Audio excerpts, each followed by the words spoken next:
Hello YouTube, it's Mohammed Gill here, and today we're going to be learning how to drift your car in Forza Horizon 5. Now, to drift your car, you have to initiate a slide, get the car unstable, and then catch the slide with the steering wheel and the throttle pedal, and after that you have to exit the corner. So today we're going to be learning how to drift, and hope you guys like this video. Thank you.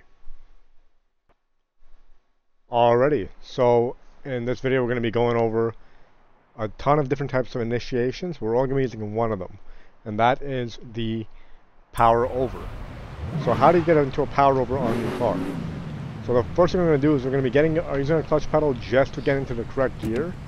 After that, we're not going to be using the clutch pedal at all. We're just going to be using the gas pedal. Okay? Next thing we're going to do is we're going to enter the corner, and at mid-corner, you're going to floor it. And that'll cause the car to get unstable. So that's how we're going to be doing today's video. Alright, so how do you initiate a slide? How do you get the car unstable? You have to spin the wheels faster than the car is already going, so you have to be in a gear that's taller than the corner. After that, just floor the throttle. Let's see what happens. So right here, I'm going to floor it mid-corner, and that is how you can get the car unstable. Do it again this corner, I'm mid-corner, floor the throttle, and I'm straightening it out. So that is how you initiate the drift with the power over. The reason why it's called the power over is because you're powering over the traction limit of the tires you're in. And make sure you have your traction control off for this one. So yeah, that's how you get the car unstable. Now the next part of the drift is letting go of the wheel. It's the biggest mistake I see beginners do, is they try to white knuckle the wheel and spin the wheel manually. And the problem with doing that is the wheel spins faster. Even if you're a G29, the wheel will spin faster than you can spin it manually. And I can give you an example right here. So I'm in the mid corner right here. I let go of the wheel, and that's how you control the slide, by letting go of the wheel and catching it at the right angle. So I'm going to catch it there, let it go, catch it right there, and right here I'm going to power over mid corner. And catch it right there, go through in, mid-corner, power over, and catch it, and just control the angle of your car. You can use the throttle pedal, and another big mistake people do is they think the throttle and the steering wheel are two different variables.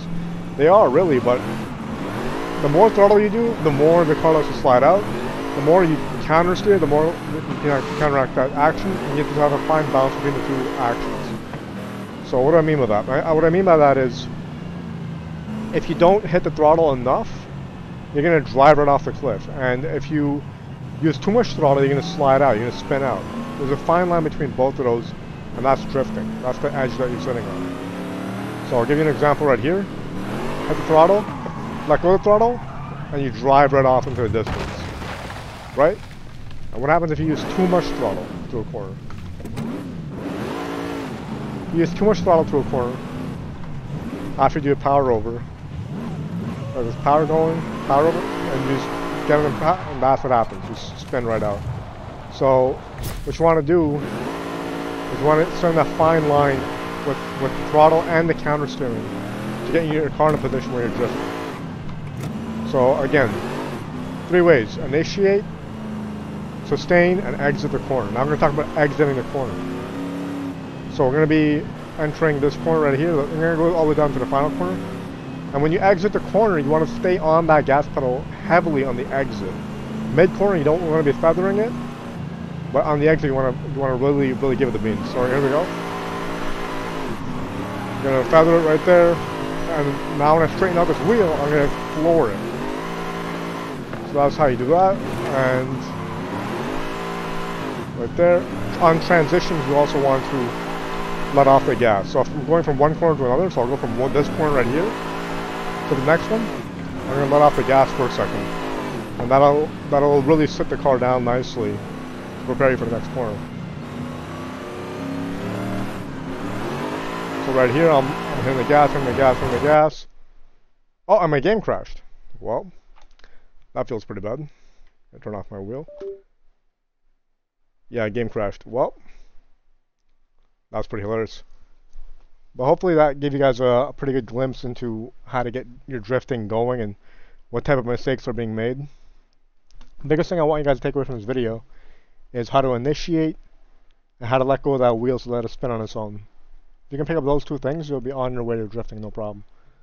And yeah, thank you guys so much for watching. If you liked the video, go ahead and like, comment, subscribe. And if you want to tell me anything I can improve on, please let me know and I would be more than happy. Thank you.